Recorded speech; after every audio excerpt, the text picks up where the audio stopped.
pancake theory, according to which the fires, while not melting the steel, heated it up sufficiently to cause the floors weakened by the airplane strikes to break loose from the steel columns, and this started a chain reaction. So you would expect then from that theory, which is the official theory, to see a whole stack of floors piled up on top of each other and then a spindle of core columns standing too. The core of each of the twin towers consisted of 47 massive steel columns. If the floors had broken loose from them, these columns would have still been sticking up into the air 1,000 feet. The plane did not cut all those core columns. We designed the buildings to take the impact of the Boeing 707 hitting the building at any location. The building probably could sustain multiple impacts of jetliners. That the plane flew straight into the building. Through him, right. Yeah. So you're saying that the building was actually designed to cope with a hole like that and still survive? Yeah, it was. If you had dropped, say, a billiard ball from the top of the World Trade Center, 110 floors up there, it would have taken 8 to 10 seconds to hit the ground, encountering no resistance whatsoever. The Twin Towers came down in nearly free fall speed. 200,000 tons of steel shatters and explodes outwards over 500 feet. This means that floors shattered at an average rate of about 10 floors per second. There is no scenario for a pancake effect of buildings falling that allows them to fall at the rate of free fall. Now what can do that? What can move mass out of the way? Explosives.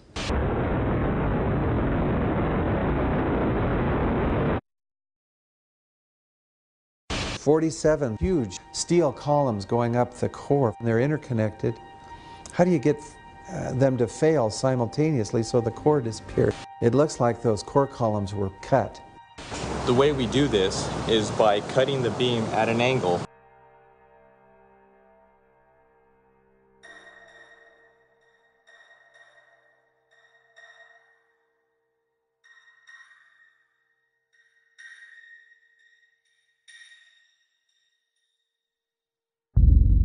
I started looking at the molten metal. All three buildings, both towers in the rubble, in the basement areas, and Building 7, there's these pools of molten metal.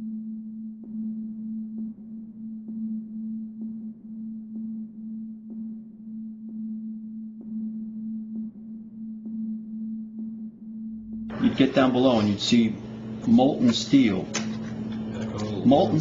running down the channel rails, like you're in a foundry. Like lava. The molten steel was found 3, 4, and 5 weeks later, when the rubble was being removed. He said that molten steel was also found underneath World Trade Center 7. So I'm looking through the official reports. What do they say about the molten metal? They say nothing. Now, wait a minute. This is important evidence. So where'd that come from? Thermite is so hot that it'll just cut through steel, through structural steel, for example, like a knife through butter. The products are molten iron and aluminum oxide, which goes off primarily as a dust. You know those enormous dust clouds? You can imagine when you assemble these chemicals on a large scale.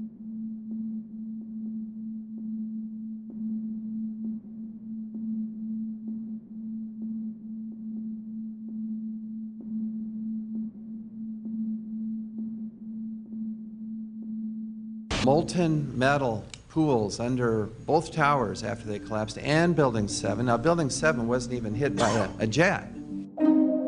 Part of the problem is that most people simply don't know much about Building 7 due to the extraordinary secrecy surrounding this collapse. And this was a 47-story skyscraper. This building fell at 5:25. It was not hit by a plane. This building had fires on only 2 or 3 floors. And it was brought down by what we know was a controlled demolition. Demolitions, they look just like that. You know, a kink in the middle, and then that building just comes straight down, almost at free fall speed. They first blow one of the central columns so the building falls in on itself. Building 7 had a classic crimp or wedge. Its central column was blown out first, so it didn't structurally damage buildings just a few feet away from it.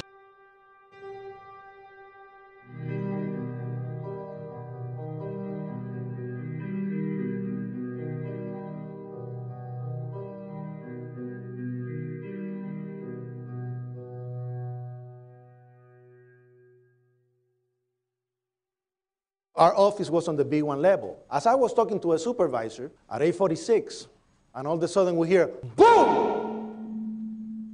An explosion so hard that pushed us upwards. And it came from the basement between the B2 level and the B3 level. And when I went to verbalize, we hear, boom! The impact of the plane on the top. As I'm walking by the main freight corridor building in the corridor, that's when I got blown. I mean, the impact of the explosion threw me to the floor, and that's when everything started happening. All of a sudden, a big impact happened again, and all the ceiling tile was falling down, the light fixtures were falling. You know, you got to go clear across the whole from 1 to 2 World Trade Center, and then all of a sudden, it happened all over again. Something else hit us to the floor. Right in the basement, you felt it. Walls were caving in, everything that was going on. I mean, I know of people that got killed in the basement. I know of people that got broken legs in the basement. People that got reconstructive surgery because the walls hit them in the face.